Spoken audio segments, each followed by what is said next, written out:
बिहार चुनावी दंगल में है। मतलब साफ है कि यहां चुनाव का पारा काफी गर्म हो चुका है। आज के इस वीडियो में हम बात करेंगे मधेपुरा विधानसभा का सीट, जो काफी हॉट सीट माने जा रहे हैं। और यहां सबसे बड़ा सवाल है कि पूर्व शिक्षा मंत्री जो नामी है, जिसका कह लीजिए पहचान किसी से छुपा हुआ नहीं है, प्रोफेसर चंद्रशेखर यादव जी, इनका टक्कर होने जा रहा है किनसे? जदयू के कविता जी से। आखिर कौन जीतेंगे? पूर्व शिक्षा मंत्री प्रोफेसर चंद्रशेखर या फिर जदयू के जो कविता जी हैं, क्या वो जीतेंगे? सवाल ये भी है कि कितने लोग इस मैदानी जंग में मधेपुरा सीट से चुनाव लड़ने के लिए उम्मीदवार के तौर पर खड़े हुए हैं, और किसका जो कह लीजिए कि पल्ला भारी होगा। क्या कुछ कहते हैं पूर्व शिक्षा मंत्री के विषय में लोग? पूर्व शिक्षा मंत्री ने क्या कुछ किया है? क्या उनको जनता वहां की वोट देगी? क्या कुछ होगा? और खास ही बात है कि जो पूर्व शिक्षा मंत्री हैं प्रोफेसर चंद्रशेखर, वो जो टिकट हासिल किए हैं, वह टिकट भी हासिल करने में कल जो बड़ा बवाल हो गया है। हालांकि पहले से 3 बार के वो स्थानीय विधायक भी रहे हैं, अब की बार चौथी बार उन्होंने नामांकन दर्ज किया है। लेकिन चौथी बार के नामांकन दर्ज करने में शरद यादव के पुत्र कह लीजिए कि शांतनु को टिकट मिलने वाला था, लेकिन वो टिकट उनसे कट गया या हट गया या छिना गया, और फिर जो है कि प्रोफेसर चंद्रशेखर के झोली में आ गया। और लोग कहते हैं कमेंट करके कि पूर्व शिक्षा मंत्री जो है कि ऐसे हैं, वैसे हैं, तैसे हैं। लेकिन कह लीजिए कि पूर्व शिक्षा मंत्री का एक अपना ही अंदाज है। आज के इस वीडियो में हम मधेपुरा सीट पर चर्चा करेंगे, और क्या कुछ जो है कि शिक्षा मंत्री ने पहले किया है, और क्या शिक्षा मंत्री का जो टक्कर होने जा रहा है, क्या कुछ खूबियां हैं, हर चीजों को आज के इस वीडियो में स्पष्ट करने जा रहे हैं। तो करते हैं शुरू से पहले नमस्कार स्वीकार कीजिए, मैं हूं हरे कृष्ण प्रकाश और आप देख रहे हैं साहित्य आजकल। साहित्य आजकल का मतलब ही है वह सच्चाई जो जाननी आपके लिए है बेहद आवश्यक। साथियों, चैनल पर नए हैं तो सब्सक्राइब कीजिएगा और अपने तमाम साथियों तक एक बार जरूर शेयर कीजिएगा। देखिए, हम आज बात कर रहे हैं मधेपुरा विधानसभा की सीट पर, और यह विधानसभा का सीट जो है इसलिए भी चर्चा का विषय बना हुआ है क्योंकि यहां से पूर्व शिक्षा मंत्री प्रोफेसर चंद्रशेखर वो मैदान में उतर चुके हैं। और प्रोफेसर चंद्रशेखर जब मैदान में उतरते हैं या कहीं भी जाते हैं, किस तरह से भीड़ लगता है, उनका अंदाज क्या है, वो सब पहले आप यहां देखिए। किस तरह से जब वो नामांकन फाइल करते हैं, नामांकन के समय में क्या उनका कह लीजिए काफिला गुजरता है, भारी संख्या में लोग समर्थक उनके जो है कि जो नामांकन दर्ज करने के लिए आते हैं और प्रचार प्रसार में लग जाते हैं। लेकिन कई सारे चीजें हैं जिस पर चर्चा करने का जरूरत है। प्रोफेसर चंद्रशेखर पूर्व के शिक्षा मंत्री रहे हैं, और जब उस समय तत्कालीन शिक्षा मंत्री थे तो इन्होंने क्या कुछ किया है, इस पर हम आगे चर्चा करेंगे। कई इनके बयान जो काफी सोशल मीडिया पर वायरल है उसको भी दिखाएंगे, और फिर आपसे सवाल पूछेंगे कि कौन जीतेगा। उससे पहले हम आपको बताते चलें कि शांतनु बुंदेला, शरद यादव, आपको नाम तो याद ही होगा, जो खबर निकलकर सामने आई है बहुत ही कह लीजिए कि हैरान करने वाली है। और इसमें जो कह लीजिए कि शरद यादव के बेटे शांतनु बुंदेला का कह लीजिए टिकट मिलने का कंफर्म हो गया था, लेकिन अहम समय पर शांतनु बुंदेला का टिकट छिना गया। और लोग कह रहे थे कि पूर्व शिक्षा मंत्री चंद्रशेखर को नहीं मिलेगा इस बार टिकट, इस बार पत्ता साफ कट गया है।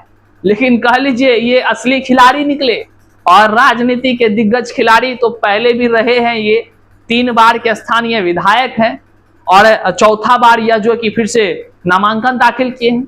अब सवाल है कि प्रोफेसर चंद्रशेखर का टक्कर किनसे होने वाला है। तो साथियों, सबसे पहले हम आपको बताते चलें कि इस विधानसभा सीट पर से जो उम्मीदवार हैं वह टोटल लगभग 12 या 13 उम्मीदवार हैं। मधेपुरा सीट से शरद यादव के बेटे शांतनु बुंदेला का अंतिम समय में टिकट कट गया और यहां से विधायक प्रोफेसर चंद्रशेखर ने राजद से पर्चा भरा। इस सीट से शांतनु बुंदेला को टिकट मिलने से चर्चा जोर शोर से थी। प्रोफेसर चंद्रशेखर के अलावा जदयू से कविता शाह ने नामांकन भरा है। जन सुराज से शशि कुमार ने नामांकन दाखिल किया है। आम आदमी पार्टी से मुकेश कुमार, निर्दलीय इंजीनियर प्रबंध प्रकाश, जागरूक जनता पार्टी से Pradeep Kumar, Proutist block India से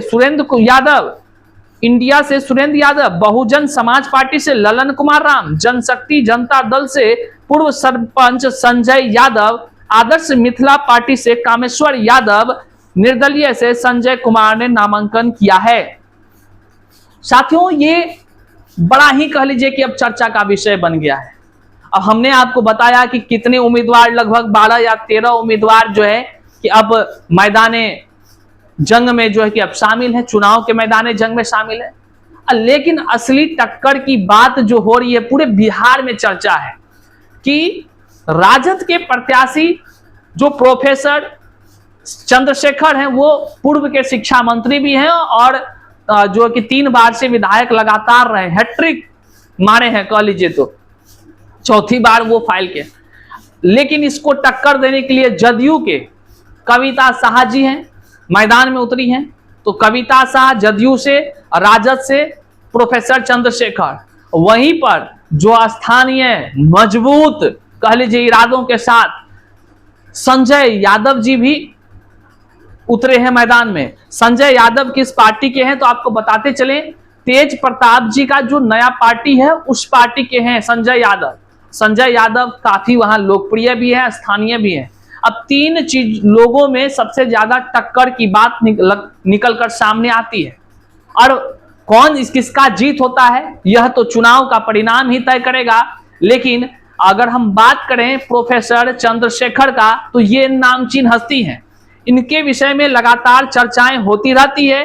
तो इनके विषय में जो खबरें आई हैं कि इनके ये कितने रुपए के मालिक हैं, तो प्रोफेसर चंद्रशेखर 1,47,00,000 रुपए के मालिक हैं, जबकि पत्नी के पास जो है 1,64,00,000 रुपए की संपत्ति है। ये अखबार के माध्यम से जो जानकारी आई है, तो समझ लीजिए कि मधेपुरा के जो विधायक हैं वो करोड़पति आदमी है भैया। और इनके विषय में सोशल मीडिया पर खूब शेयर किया जाता है एक बयान जो इनका काफी लोकप्रिय कह लीजिए कि माना जा रहा है। वह बयान क्या है कि इन्होंने जो पहले कहा था, साथियों प्रोफेसर चंद्रशेखर जब शिक्षा मंत्री थे तो उस समय का एक पेपर कट काफी वायरल होता है। वायरल यह होता है कि इन पर लोग या अभ्यर्थी या शिक्षाविद आरोप लगाते हैं और इनके ही बयान को शेयर करते हुए कहते हैं ये कभी नहीं जीतने वाला है। अब कहा है कि अब मधेपुरा का अभ्यर्थी भी जो है कि खूब बहिष्कार कर रहा है। मैथ में, केमिस्ट्री में, फिजिक्स में, अंग्रेजी में इस तरह के कॉम्पिटेंट छात्र बहुत नहीं मिल पाते हैं, सीट खाली रह जाती है। इसके लिए क्या किया? नहीं, मतलब ये कि साइंस ब्लॉक में रिक्तियां रह जाती थी। आप देखें ना, या अध्यापक प्रधान शिक्षक की बहाली हुई और उसमें 6,000 में कितना 369 लोग आए। तो ये है कि बेहतरीन गुणवत्तापूर्ण शिक्षण कार्य के लिए गुणवत्तापूर्ण विषय के विशेषज्ञ आ रहे हैं और खास करके साइंस और अंग्रेजी की समस्या थी, इसलिए ओपन किया। हर बातों का विरोध होता है, अच्छी बात का भी विरोध होता है, बुरी बात का भी विरोध होता है, उसमें हमें क्या करना है? लोग कहते हैं, हम नहीं कहते, हमको तो लगता है जितने करेंगे। अब देख लीजिए एक पेपर है जिसमें कि बिहार के युवा सक्षम नहीं, बोले शिक्षा मंत्री, टीचर भर्ती में पूरे देश के युवा होंगे शामिल। ये शिक्षा मंत्री का बयान था जब वो कह लीजिए, अभी वर्तमान में तो पूर्व शिक्षा मंत्री हैं, उस समय के जब तत्कालीन शिक्षा मंत्री थे। बिहार के शिक्षा मंत्री चंद्रशेखर ने कहा कि शिक्षक नियुक्ति में पूरे देश के अभ्यर्थी शामिल होंगे। उन्होंने कहा कि बिहार के युवा सक्षम नहीं है, ऐसे में पूरे देश से उम्मीदवार के आवेदन इस भर्ती के लिए स्वीकार किया जाएगा। आपने वीडियो भी देखा, ये उस समय के तत्कालीन पूर्व शिक्षा मंत्री के पद पर रहते इन्होंने किया। और याद कीजिए, जब बीपीएससी से शिक्षक बहाली की प्रक्रिया शुरू हुई, उससे पहले छठे चरण की प्रक्रिया समाप्त थी तो प्रोफेसर चंद्रशेखर लगातार कहते थे कि दिसंबर में नियुक्ति पत्र देंगे, चिंता मत कीजिए। और जब दिसंबर आई तो सीधे शिक्षक बहाली जो नियोजन प्रक्रिया से हो रही थी और सीधे बीपीएससी में इनके हाथों से कर दिया गया।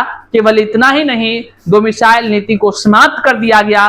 बिहार के युवा दर दर की ठोकर खाने पर मजबूर हो गया, लेकिन सरकार उस समय की एकदम नहीं सुनी। टीआरई 1, 2, 3 सब में डोमिसाइल खत्म करके हजारों हजार करके जो है कि बाहर के राज्यों से अभ्यर्थियों को लाकर बिहार में शिक्षक बना दिया गया और बिहार का बच्चा दर दर की ठोकर खाता रह गया, निवेदन करता रह गया। बहरहाल आपने देखा किस तरह की व्यवस्था पहले अपनाई गई। हालांकि 3 बार से विधायक हैं और फिर से जनता जो है कि इनको जो वोट देने के लिए एकदम तत्पर दिख रही है। उम्मीद है कि फिर से जो है कि प्रोफेसर चंद्रशेखर ही यहां से जो है कि जीतेंगे। लेकिन अब देखने वाला विषय रहेगा कि क्या कुछ जनता करती है, जीत किसकी होती है। क्या जदयू से टक्कर देने वाली कविता शाह की जीत होती है या तेज प्रताप यादव के पार्टी से संजय यादव की जीत होती है या फिर से जो है चौथी बार प्रोफेसर चंद्रशेखर चुने जाते हैं। आपका क्या विचार है कमेंट बॉक्स में जरूर बताइएगा। चैनल पर नए हैं तो सब्सक्राइब कीजिएगा और अपने मत का सदुपयोग कीजिएगा। न जाति को देखिएगा, न पैसा के लालच को देखिएगा, न दारू देखिएगा, न मुर्गा देखिएगा। आप अपने आप को देखिएगा। आपके नजर में जो सही है वोट उसी को दीजिएगा, वही आपके तकदीर को बदल सकता है। मिलते हैं अगले वीडियो में, तब तक के लिए जय हिंद।